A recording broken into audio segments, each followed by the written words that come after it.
I'm messaging you right now.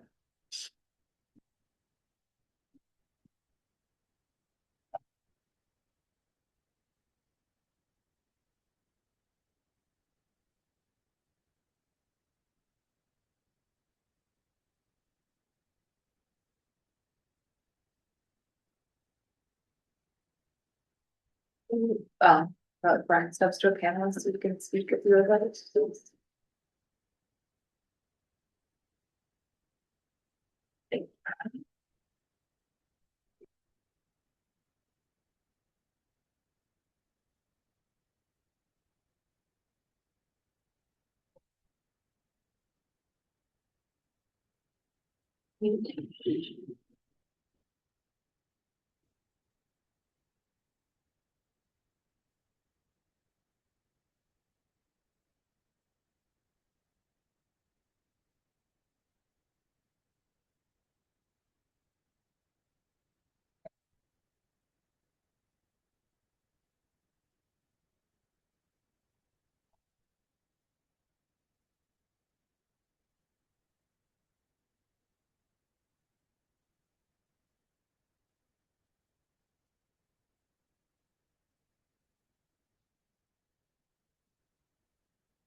I get no response.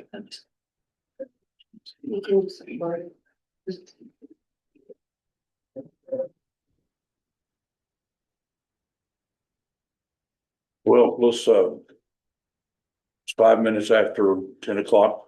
By my clock, so I want to call the meeting to order. If, you are online and wish to make comment on Zoom, if we use the raise the hand function, announce your name and address for the record.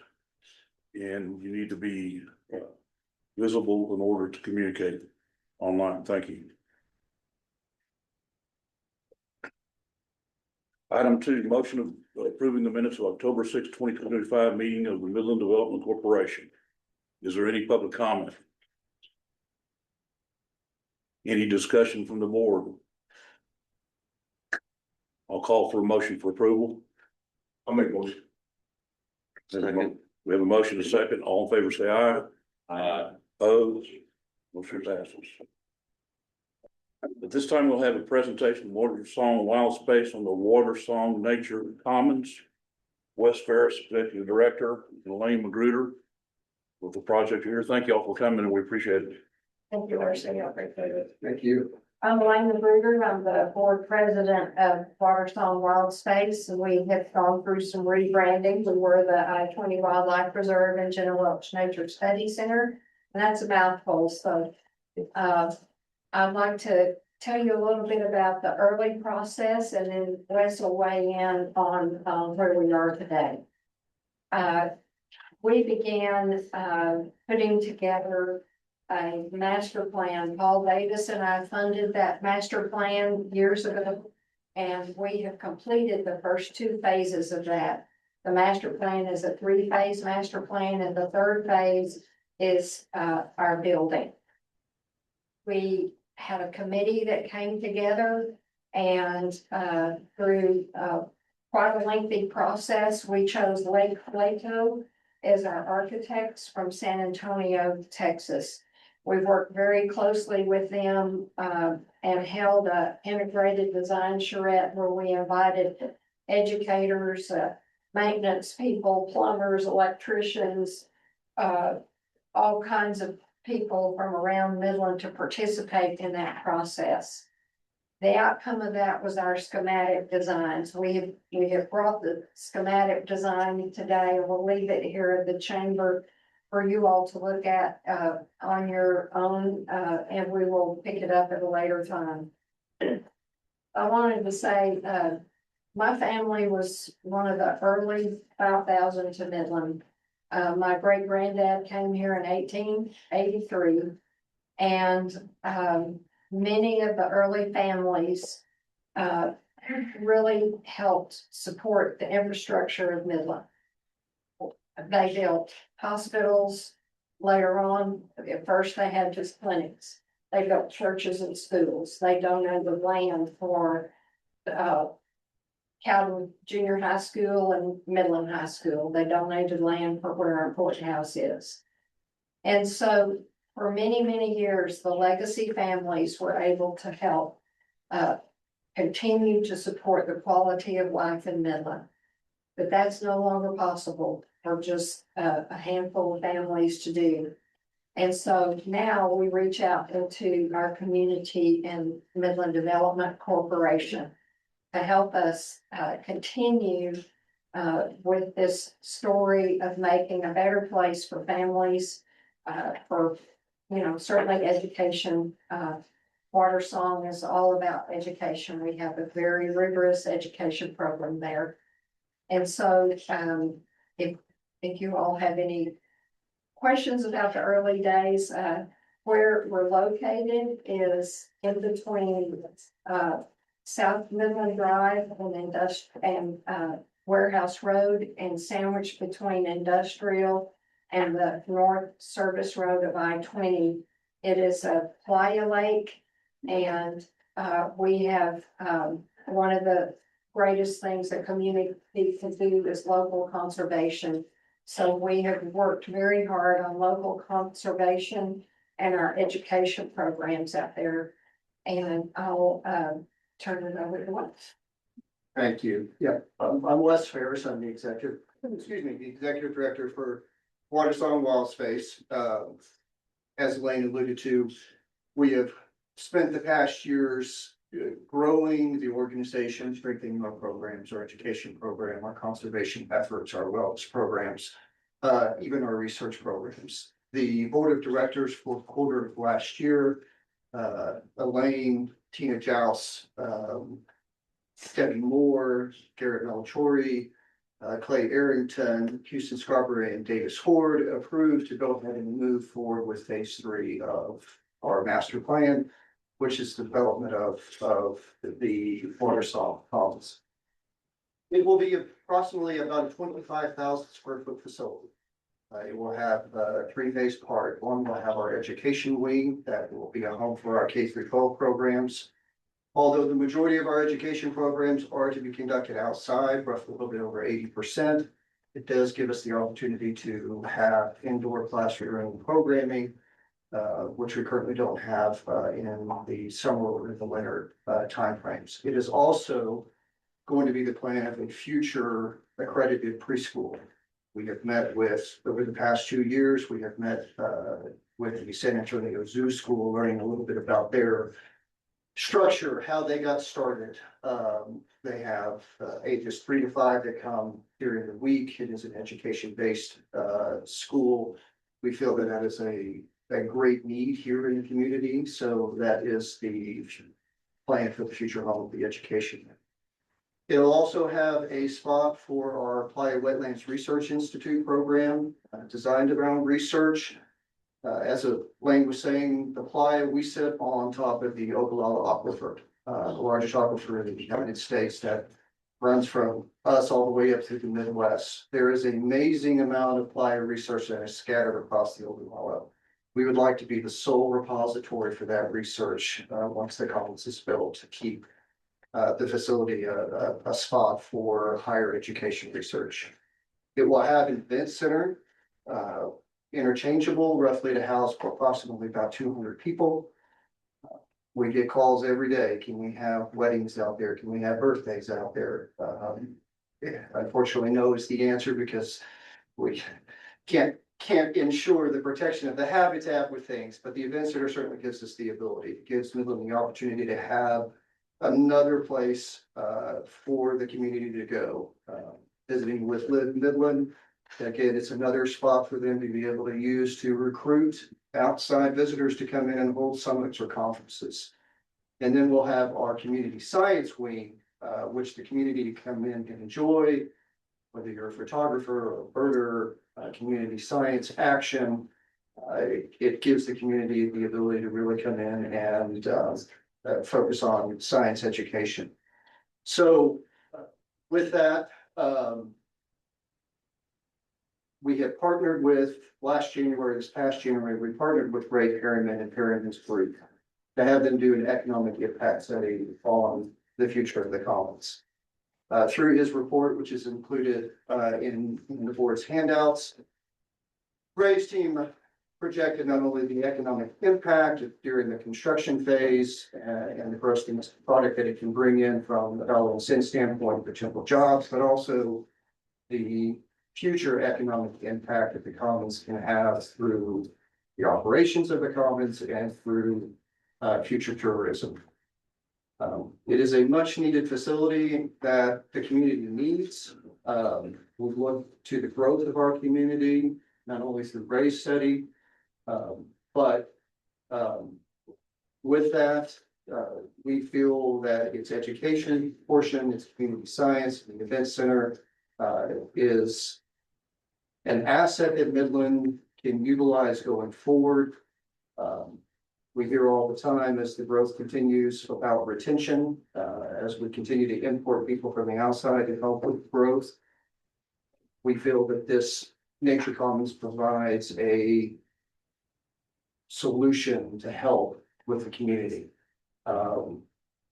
We look around the Southwest, there's just not any state-of-the-art nature study centers that are even close to what we're looking to do. So we're excited about it, and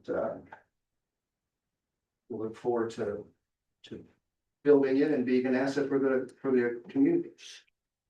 We had a launch a few weeks ago, and since that launch, we have raised $1 million so far, and in less than a month. And we have reached out, we have cultivated many corporations along with the economic impact study. Ray was charged with doing a carbon sequestration study, playas or carbon sinks. And so we can utilize some of our research students to help us quantify that on an annual basis. And even though it's a little drop in the bucket for most of these corporations, they can still enjoy getting some points for carbon sequestration. That's a huge thing coming in it's been around for a while. We also partnered with Fantasy Consulting Services to help do the cost estimates on the projects. We visited with them again last summer to do an updated cost estimate for us. The bricks and mortars of the project, roughly at about 18 million. They recommended that we utilize a 10% contingency, design contingency in our figures. The board voted to increase that to 15%. So when we look at the cost estimates for the construction of the project, the contingency, architect fees, factoring in the interior, and roughly about 24 months worth of operating costs, puts us at a total of roughly about 27 million for the project. Our hope is by the end of 2026 is to raise approximately 60% of that number, which gets us to roughly about 16 million. At that point, then we will approach some foundations in the area to help us get to roughly about 80% of that set goal. At that time, we will look to then put out for RFP, hopefully lock in contract prices at that point in time, and then be able to begin the process with raising the additional 20% as we get the project started. We have gone to a few funders to discuss with them being our backstop, so that when we get to our 60%, we're looking at 20% being pledged as our backstop, so that we can finish the capital campaign in a timely manner, which we hope to have the total funds raised through the first quarter of 2027. And our board has voted not to put the shovel in the ground until we have our funds raised. We also, in preparation this phase. We worked with Martin, did a 2-year audit to make sure we were fiscally responsible, for, going into something like this, and we have passed that with flying colors.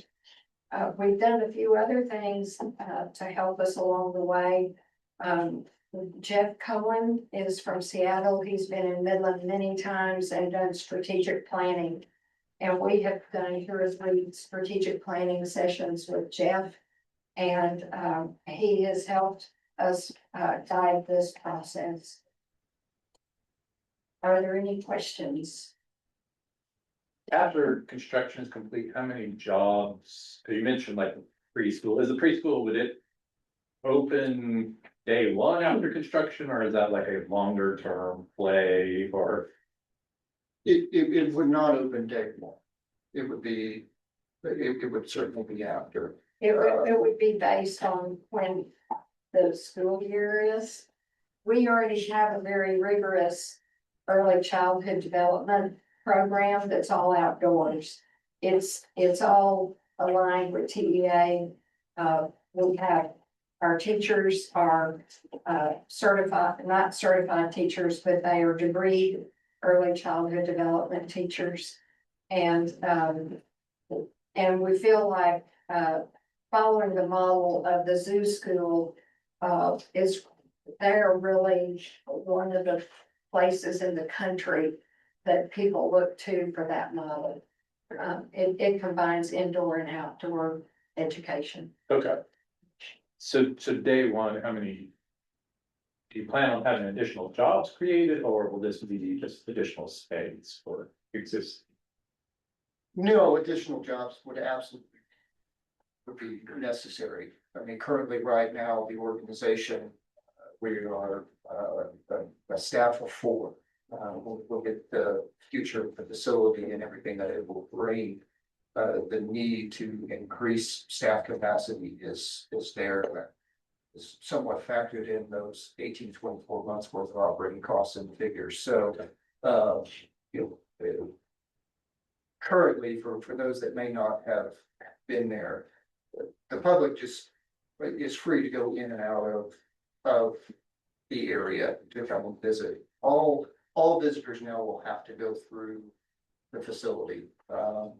It helps us report more data for the community of our visitors that are coming in, and help us make sure that we're policing the area a little bit better. But there's going to be staffing that's going to be from an opening and closing standpoint for the event center, for teachers, for community science. So, you know, alone from the construction phase of what we're expecting from a job creation, you know, those are transitory. You know, the long-term aspect will certainly create more jobs for the local community. Yes, sir. And I know currently, like you mentioned, I think when you walk in, it kind of honor system to sign in. Do y'all? Yes, sir. We have a QR code system that the community will hopefully take on. Last year, we recorded just a little bit over 30,000 people that came in. We estimate we're probably only capturing about 25% of those that are coming into the facility. And that was with Midland Drive majority being closed for the entire year, putting in the lift station on our northwest side. So far, year to date, we've recorded just a little bit over 35,000 that have come through the facility, go through the area. That's signed in. They signed in. But we go to links, we ask information, why they're there, are they from the area, or are they from out of town? Roughly about 60% of the last 3 years are local residents. The remaining are out of town visitors, not only from the state of Texas, but from all over the United States. We've had international visitors come in and enjoy the playa in the area. Elaine was touching on our education. Last year, we had over 1,200 students come through our education programs. Here today, close to about 1,000. So it is a rigorous program. Our objective is when the students come, when they leave, we want them to learn. It's a nice place to go out and walk and sightsee, but feel that it is important and part of our stewardship as an organization to teach the children the importance of conservation, ecology, importance of water, abiotic factors, things to that nature. So we only see growth from an education standpoint, especially with the addition of comments. We currently have a job corps, conservation job corps. They're paid students in the summer. And they have a conservation project in the morning, and then they have educational component in the afternoon. And we do take these students on field trips to Borderlands Research Institute at Sul Ross, Hart Institute on the coast for marine biology. They travel all over Texas for roughly a week, but every week while they're in Midland, we take them to a different field trip. For example, we go to Lubbock to the Forest Service, and they learn all about the difference between range fires and forest fires and all the equipment. And also about in Idaho for growing trees to reforest communities and where there's been forest fires. But it's really a fantastic program, and I have to say ours is probably number one in the state. There are two other programs that don't touch ours. So we're pretty excited about that. We grab these students through application and interview process and through where their zip code is, because we really try to go for underserved students. A lot of these students, some have never been out of Midland County. And so it's really eye-opening, and most of these students want to go into the sciences or biology. And we spoke with professors at the college before we started this program. Number one, to see if we should grab the freshmen in college or should we go for high school, and they said definitely high school, because we get these kids in our biology classes and they have no idea what they've signed up for. Well, this gives them boots on the ground. We've partnered them with graduate students at Hart Institute and at BRI, and they really get to see what they're in for. Any other question? I don't know about Mercy, if it's appropriate to give an amount that we would like to ask MDC. That would be fine. I wanted the board to see this deal because this is a super project. I think it's super for Midland, and it's a potential promotional item that it would fit with the NBC, I think. Well, thank you. We were looking for an opportunity for ABC to invest approximately $900,000. We would ask that to be committed over a 3-year time frame, with the last phase coming in 2028. As we said, we're reaching a lot of different areas in the community, from our corporate sponsors, individual sponsors, foundations, and with NBC to help us with this project. So we certainly appreciate the opportunity and consideration to be a part of this. Thank y'all very much. Well, thank you all again for the invitation to come and for your time. We really appreciate it. Thank you. Is there any public comment? We have any further discussion from the board? Okay, thank you very much. Thank you, Darcy. Wes, thank you. Thank you. Okay, item number 4, presentation from Midland College on transportation training.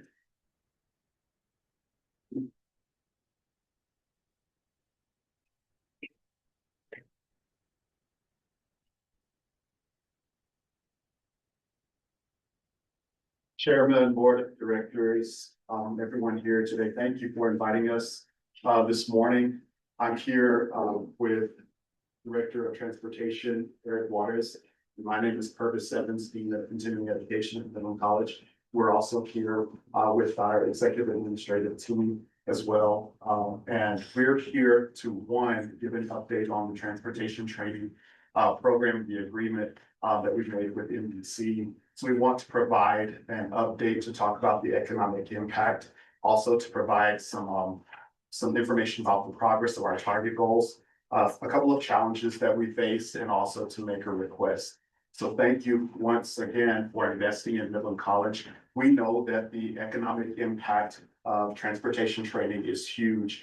When you look at the entry level average salary, annual salary at $71,815 a year, and you multiply that by the 120 students that we target to graduate with this agreement, you're looking at an $8.6 million investment in new annual salaries or wages within our community. So this is a huge impact, not just on our economy, but for the students. For many of our students, this is a life-changing transformation for them to go through this program that benefits their families, their communities, and of course, our economy. This brings opportunities within our oil field logistics, infrastructure, construction, and delivery services that impacts us all. When you look at our particular target goal of 120 students by July 31st of 2025, that was the aim that we had. By the end of July of this year, we had 93 students to complete the transportation program, training program in CDL, and that's 78% of our target goal. By the end of November, we had 112 students complete the program, which is 93% of our target goal. And right now we have 11 students who are currently in the cohort to finish the program. So that will put us above that targeted number by the middle of December, which is the graduation date, December 16th. We also have an additional 10 students who are confirmed enrolled in the program for the next cohort that starts January 6th. So you can see we're well on target for exceeding the original 120 students by the end of this year and going into 2026. We also were able to meet one of the agreements of the one of the equipment agreements by purchasing a new semi truck. And we're continuing to make sure that we provide those opportunities for students.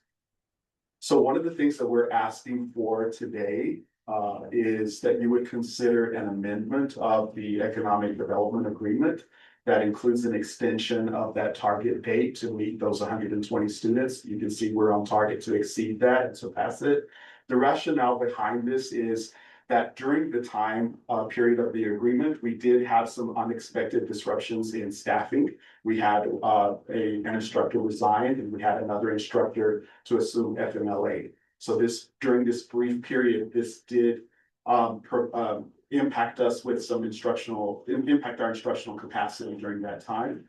And here recently, we've also had some leadership changes. As of the end of the summer, I assumed my role, Eric assumed his role as Director of Transportation. And so we are coming to you today to request an amendment of that extension. And if you have any questions, we would like to entertain those. And right before you do, Eric is going to introduce one of our students to provide you with the impact of how this transportation program has helped him in his journey in life and career. Yes, I would like to introduce Aaron Molina. He started, as a student with the program, and he's gone a full circle around, where he's now giving back to the future students of the program. Good morning. My name is Aaron Molina. Like Eric said, I went through the program back in 08. 2008, man, it's been a good while. But that started that set my base for my career now. It helped me get into the energy transportation. Good, sorry, I'm nervous. Let me get all that down. So it helped me get my stepping stone for my career now. Put me out there and my first job was moving oil, of course. It was great. There we go. Before you my CDL, I kind of struggled. But anybody really in life really started things early, started family early. So getting my CDL helped me out. I was able to get my CDL, get into the energy. Able to, sorry guys, one last time. Hi. going through my own college, helped me get started. Got my CDL, got into energy transportation. I was able to come back to Midland College and teach for about 5 years. That helped me get everything set up for teaching and for me to continue my career. I went into energy safety after that. It's all great. Getting to teach at Midland College helped me watch other people change their lives. You got to teach people from every avenue, but I got to teach moms, students, people who just wanted to read a career at that point. But the program is amazing. It helps you restart your life, gives you a new outlook on life, really, because you most of the time you're struggling. And as Fergie said, the salary that just changes your life at that time. Most of the time you're struggling, you come in, you get to go on a career that can definitely take care of your family or yourself, whatever need you have. But it's all gone full circle. I'm still involved with DOT safety on the advisory board that Eric's the head of there. Glad to be involved, glad to be around, and hopefully it keeps going for many more years. Okay, thank you. Yeah, so he's come full circle from a CDL student, now he's on our advisory board. So he's gonna help articulate our curriculum and make sure that we're meeting the industry standards for the future students. This may be outside of your presentation, but how many CDL drivers do y'all feel that we're short currently based in that right now? There's a lot of back and forth on that. It's some people say it's a shortage. I would say it's probably more turnover. A lot of drivers that jump from one company to the next just for that extra $1 an hour. So, I think there's always going to be a demand for truck drivers. So, I think there'll be more turnover than anything. Yeah, but y'all have a lot of industry support for your program, don't you? I mean, a lot of people, don't Yes, you get special yes, places sir. when they can interview your students and that kind of thing? Yes, sir. Oh, yeah. We got plenty of employers knocking on our door to get in front of students. So, we have that, pipeline for students to get into jobs once they graduate. I think to your point, probably the most needed sector in the industry, CDL drivers. So just to clarify, your request is just extending the date of the compliance term for the 120 graduates from the program. That's the amendment, right? Yes, sir, primarily. Thank you.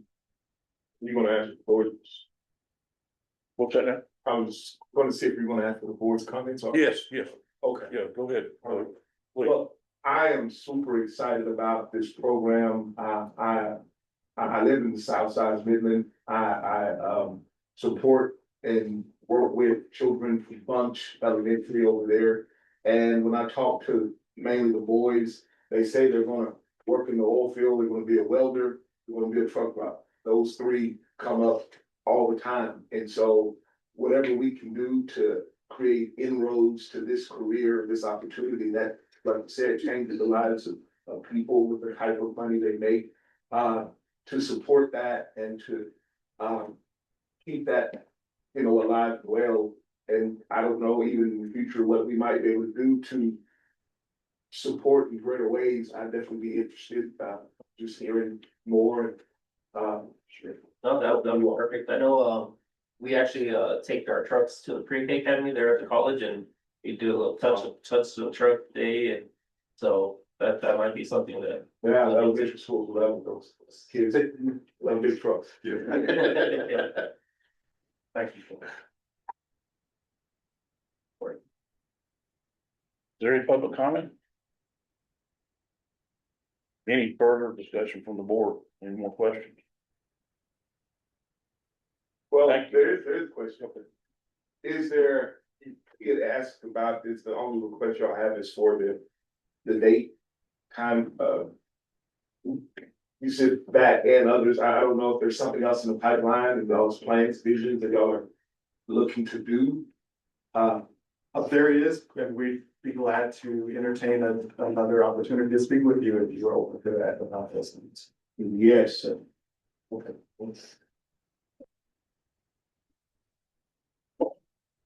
Thank you.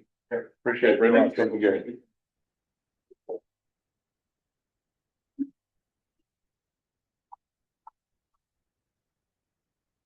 Item number 5, resolution authorizing the execution of an amended and restated economic development agreement with Midland Community College District and authorizing payment therefore.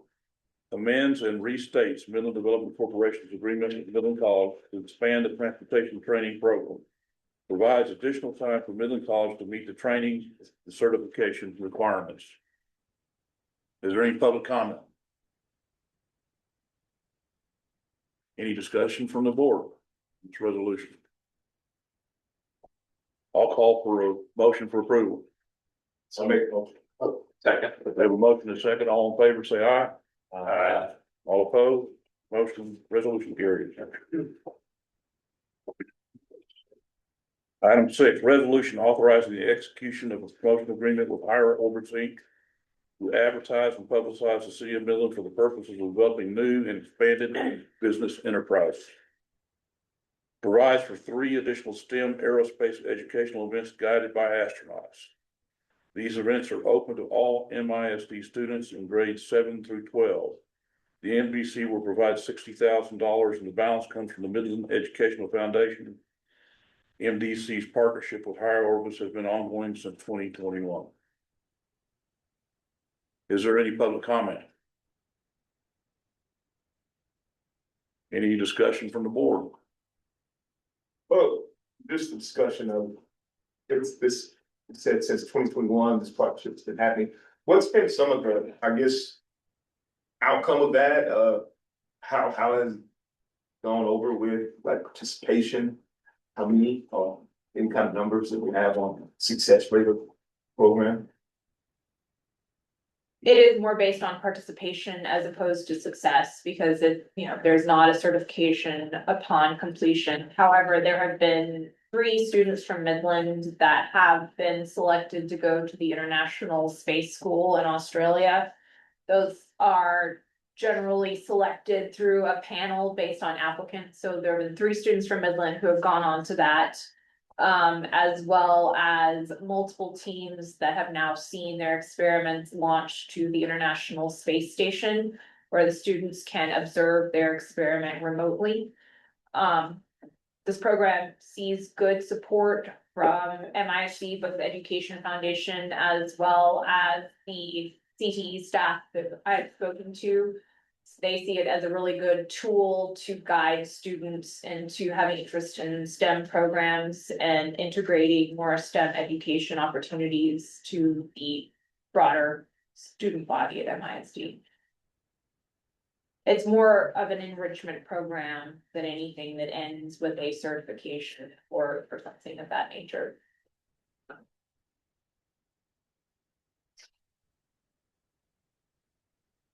Any further discussion from the board?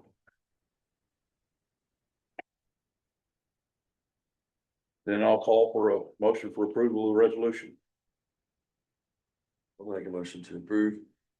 Second. We have a motion and a second. All in favor, say aye. Aye. All opposed? Motion carries. Item 7, resolution authorizing the execution of task order number 2 to that certain master research and development agreement with the MITRE Corporation for an amount not to exceed $826,000. Said task order to provide for research and development, system engineering, and related advisory services necessary for the furtherance of commercial space and high-speed flight operations in the Permian Basin. This task order funds a year-long effort for MITRE to help Midland plan safe and efficient aerospace for future high-speed aircraft and space flight operations. MITRE will work with operators, the FAA, community groups, and other stakeholders to understand their needs and design several possible airspace layouts that can support advanced flight testing. They will also do early checks on environmental impacts, safety considerations, and what technology and procedures would be required. By the end of the year, MITRE will deliver reports and briefings The outline the best aerospace options and steps needed to move towards real world testing. Is there any public comment? Any discussion from the board? What do we have from task one, or apart from the few sentences, paragraph in here, like I've not seen any output from our first task with them. I'm a little hesitant to roll ahead with another until I've got some better understanding of task one. Probably. Do you know what's kind of the output we have from that? There is a document summarizing the output. However, task order one was more operator specific to ingest flight profiles for specific vehicles. Okay. And some of that is proprietary in terms of what the operator shared with MITRE.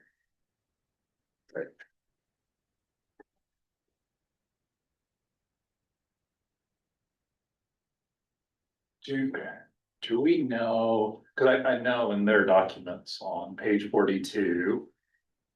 On the key dependencies and some assumptions they put. While some high level planning is included in this task order, da, da, da, da. But these additional things will be undertaken in a subsequent task order. So. I know doing something like this is important to the high speed corridor, which I'm fully in support of, but I'm just wondering. Like what dollar amount? I'm not sure what we're getting for 826,000, but then it sounds like that's not the final. Well- And I know we probably can't answer that in this room, but that's the question, because it seemed like. You do task order 2 with them, well then.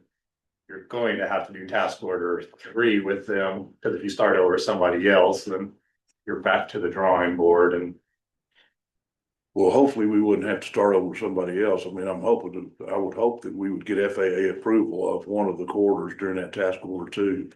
And that's one of the reasons we have starfighters here in Midland, is to fly that initial flight from Spaceport America to Midland Air and Spaceport. So my hopes is that we would have FAA approval of at least one corridor, if not more than one corridor. Yeah, that was just. When I was rereading it this weekend,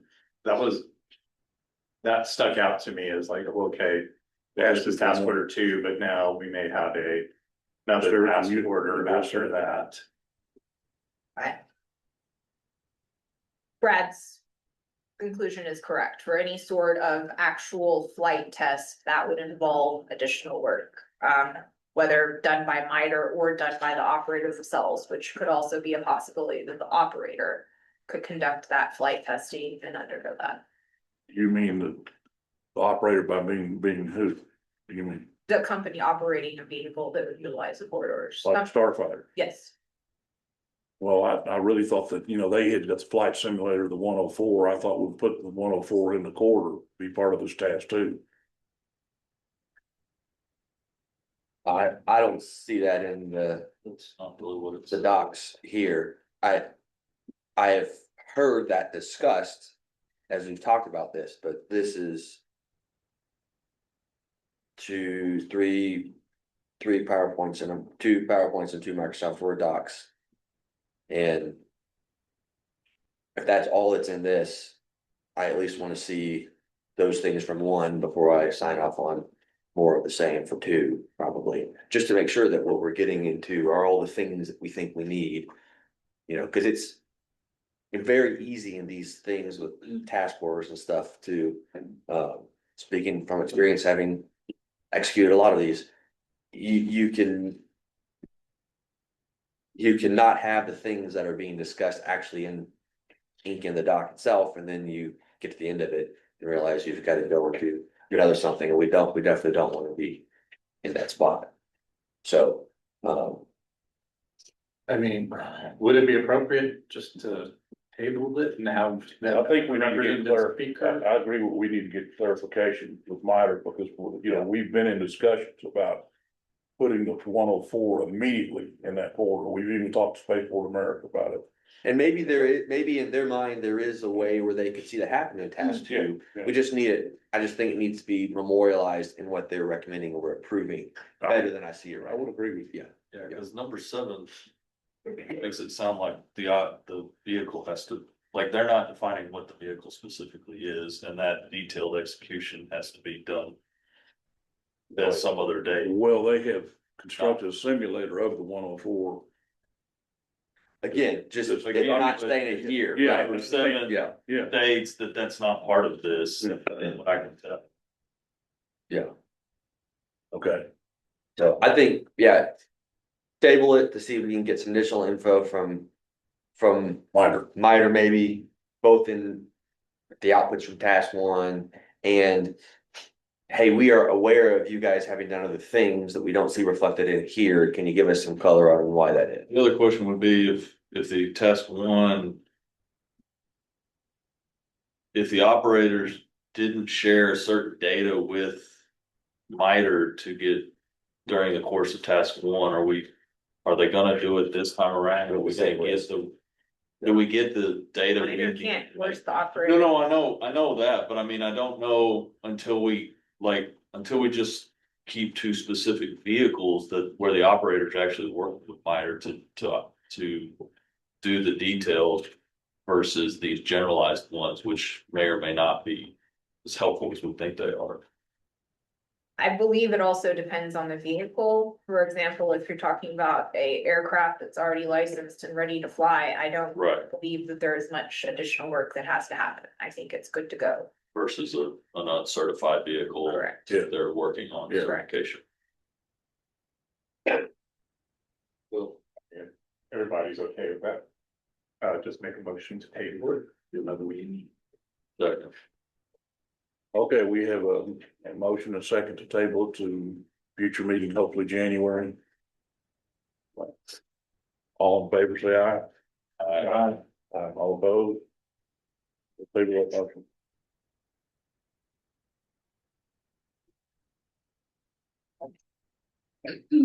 Item number 8, resolution authorizing the changing of the Midland Development Corporation's registered agent.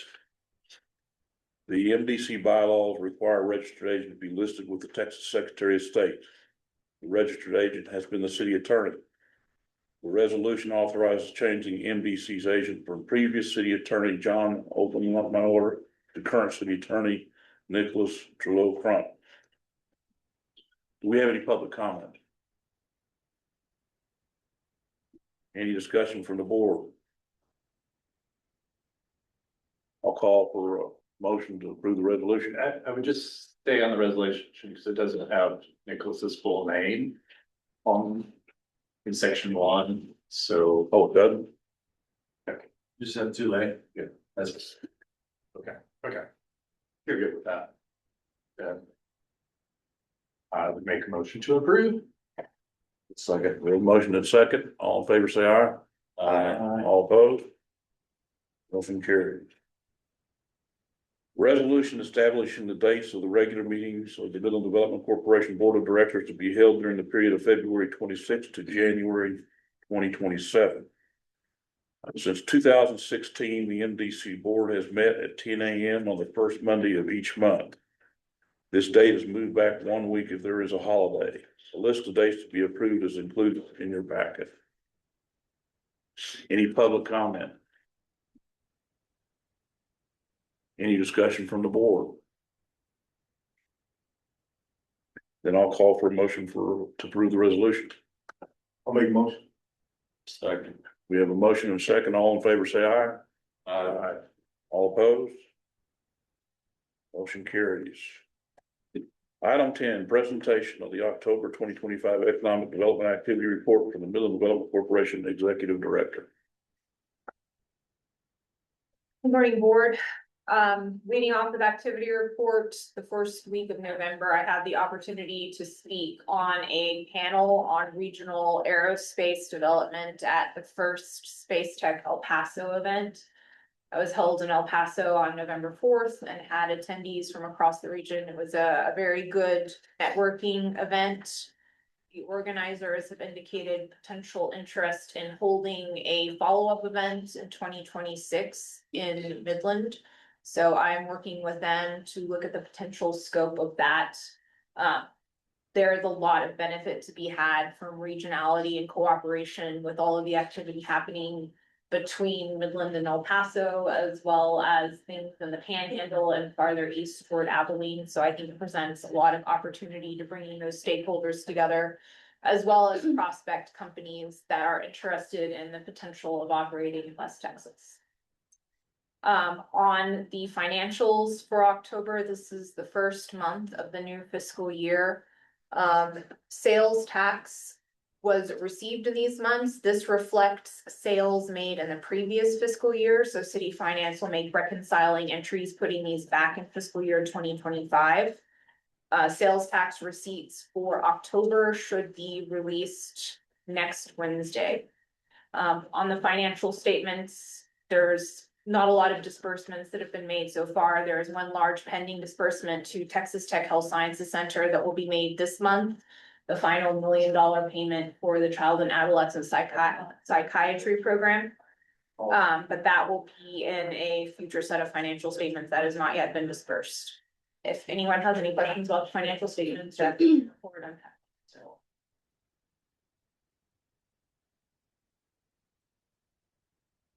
All right, I will hand it off to Saray for an update. Next slide, please. Okay. Good morning.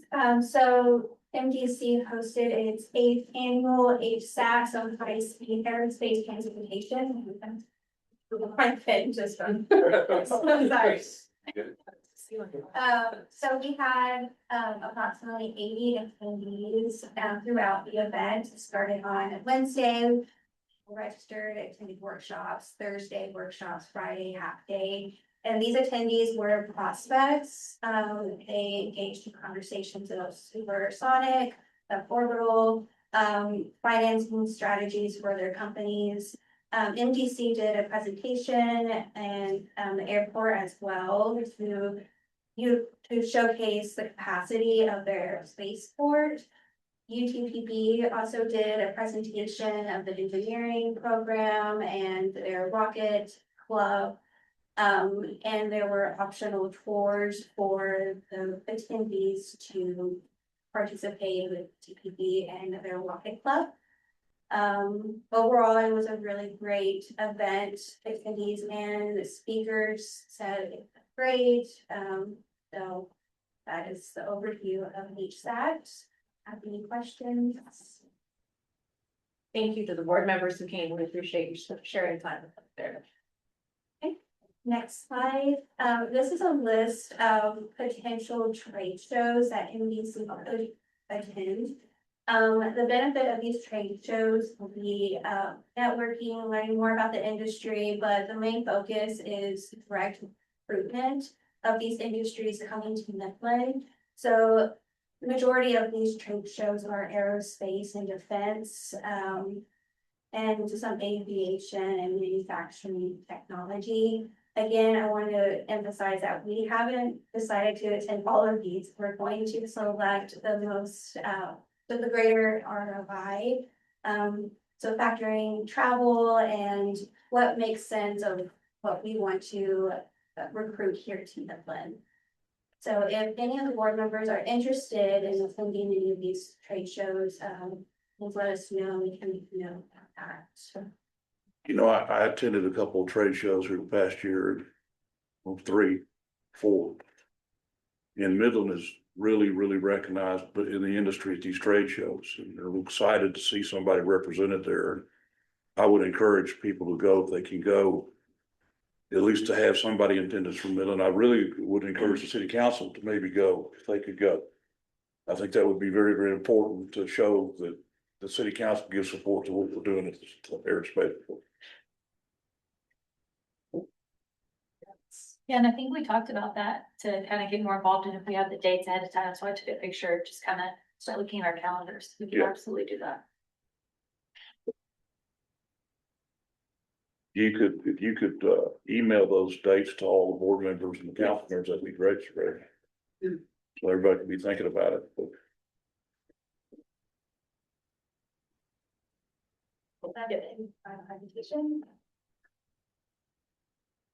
Yes, paid will share marketing. Okay, let me get this pulled up real quick.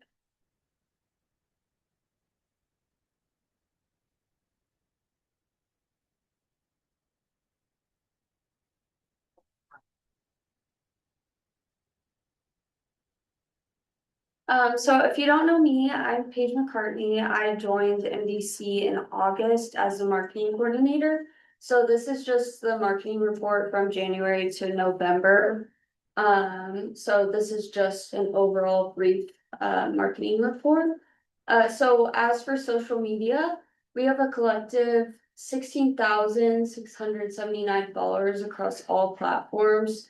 And there's been more than 1.6 million impressions from January to November.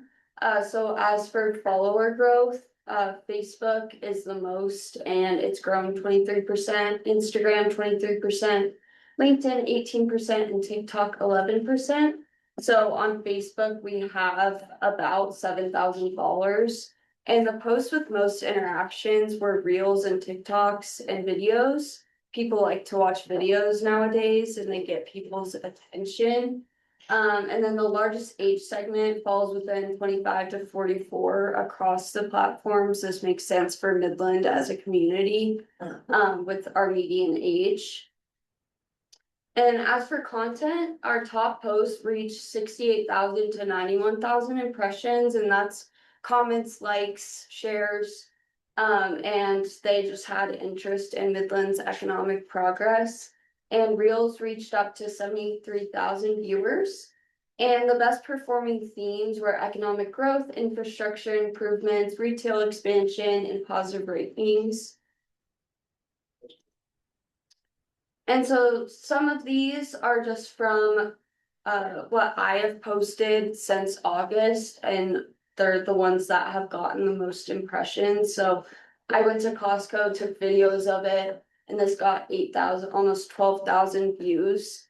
It just showed how big the Costco is and what it does for our community. And then on TikTok, we interviewed a UTPB student, and he was in the advanced manufacturing program there. And he's an engineering student and he actually works at AST. So we kind of got some intel on that and how UTPB can help get people into Midland, into the workforce. And then other infrastructure projects like our interstate connections, and then on LinkedIn, post the infrastructure funding agreement, and we just post the articles and have people read them. And then I do a monthly newsletter, so deliveries 1,000, we have an open rate of 36%. We're hoping to increase that. The click rate is 8%, so that's on articles that I link in the newsletter. And then as for our website, we post audience focused articles, and so I post those on social media, and so those really do well. Our most recent one was on Costco and the retail expansion, and it also touched on the Summit Center. And then I just began working with Founders Blend, helping their social media as well. So our next Founders Blend is this Wednesday. And the Beyond Balanced and Off the Court Fitness and Wellness are presenting at this Founders Blend. So hope to see y'all there if y'all can ever make it. But yeah, that's it for me. Is Founders Blend, isn't that a MDC initiative?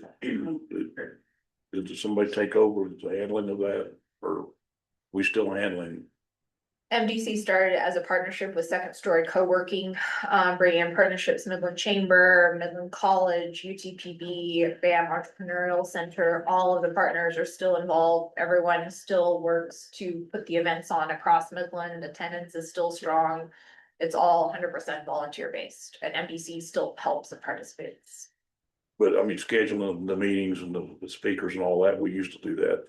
Still, All of the partners work to do that. okay, It's held on a rotating basis across Midland, so second story co-working downtown.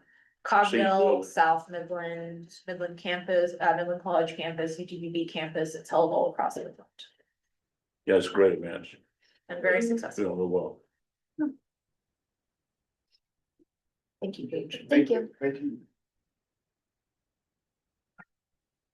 Right? Yes, sir. Okay. It is now 11:03 by my clock, and we'll retire into executive session at this time. Pursuant to Texas Government Code 551.101, the Board of Directors will hold an executive session which is closed to the public to discuss the following matters as permitted under the following Texas Government Code sections. Section 551.072, deliberation regarding real property. Discuss the purchase, exchange, lease, and value of real property. Section 551.074, personnel matters. Discuss the employment evaluation duties for the executive director. Section 551.087, deliberation regarding economic development negotiations. Discuss business prospects that the Midland Development Corporation seeks to have, locate, stay, or expand in or near the city of Midland, Texas. And discuss possible incentives and discuss contract compliance on part of business.